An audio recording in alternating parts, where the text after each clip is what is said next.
Bertempat di Tristar Kuliner Institute Jalan Raya Jembur Sari 234 Surabaya, sebanyak 25 peserta mengikuti one day training dan workshop menjadi juragan bakso. Bakso yang bulat dan kenyal ini sangat banyak penggemarnya. Saat ini jenis bakso semakin variatif. Selain bakso daging sapi, bakso udang, bakso kepiting, bakso ikan, bakso cumi, dan bakso ayam, penambahan bahan-bahan ini menjadi bakso lebih bergizi dan sehat. Namun dengan syarat tidak ada penambahan bahan-bahan kimia yang berbahaya bagi kesehatan, seperti boraks dan formalin. Dalam training dan workshop yang dilakukan di Tristar Institute ini, peserta diberi penjelasan mulai dari pemilihan bahan yang baik, pengolahan, pengemasan, hingga pemasaran. Mengenal usaha bakso daging berarti berbicara tentang potensi usaha bakso daging itu sendiri, baik skala nasional maupun daerah. Peluang usaha bakso secara garis besar dibedakan atas dua hal, yaitu usaha bakso daging siap saji dari tingkat gerobak, warung, sampai resto, yakni dengan menjual bakso kuah siap saji. Yang kedua adalah bakso daging dalam bentuk kemasan dan curah, yang digunakan untuk kebutuhan pasar non siap saji. Kalau ukurannya sehat kan, ukuran sehat biasanya itu kan lebih mengarah pada manfaat ya. Mungkin yang bakso tanpa lemak itu sehat, tapi kalau kita kembali kepada ini pada levelnya masih di tingkat aman, karena kita lihat segmentasi pasarnya, kita sesuaikan. Jadi kita mencoba untuk menggunakan bahan-bahan yang ada di tengah keterbatasan bahan baku daging itu kan, kalau yang bermutu tinggi yang kayak tanpa lemak itu kan mahal.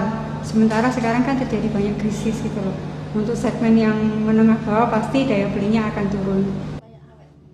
Dalam workshopnya, Yuyun juga menjelaskan tentang teknik emulasi, yaitu cara membuat adonan dengan mengikat lemak, minyak, dan air, sehingga tidak terpisah. Untuk aplikasi adonan bakso daging agar lebih murah bisa menambah lemak sapi atau minyak.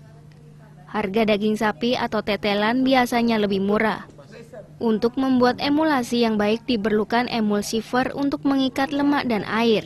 Agar hasilnya bagus harus menggunakan mesin mixer yang memiliki pisau dan berkecepatan tinggi. Peserta yang mengikuti one day training dan workshop menjadi juragan bakso di Tristar Kuliner Institute ini ada yang masih awam, dan ada yang sudah berjualan bakso seperti Sutikno. Peserta yang sudah berjualan bakso sebelumnya mengaku senang dan sangat membantu dirinya untuk melangkah lebih maju. Dalam workshop ini, Sutikno banyak mendapat pengalaman dan banyak perbedaan antara yang dipelajarinya saat workshop dengan cara membuatnya sebelum mengikuti workshop. Tujuannya kita kan ingin ikuti perkembangan yang ada di pasaran sekarang ini kan, orang pada bikin bakso itu besar-besar tapi harganya murah. Sementara kita kalau nggak ikuti pelatihan seperti ini, itu kita bikin bakso itu untuk ngikutin dengan harga jual yang sama, ukuran besar kita nggak dapat untung. Akhirnya tujuannya kita supaya gimana kita bisa survive, usaha, dapat untung yang banyak, kemudian produk kita bisa seperti yang ada di pasaran sekarang ini. Untuk membuat bakso yang tepat diperlukan pengolahan yang tepat pula. Mutu bakso daging yang dijual meski dari gerobak atau eceran dalam kemasan harus standar. Pengertian standar bahwa bakso yang dijual harus sama, baik bentuk, rasa, dan teksturnya. Dalam membuat bakso yang sehat, Yuyun mengatakan yang sangat penting dijaga selama pembuatan bakso adalah kondisi bahan baku daging sebaiknya harus dingin dari proses penggilingan daging sampai pencetakan.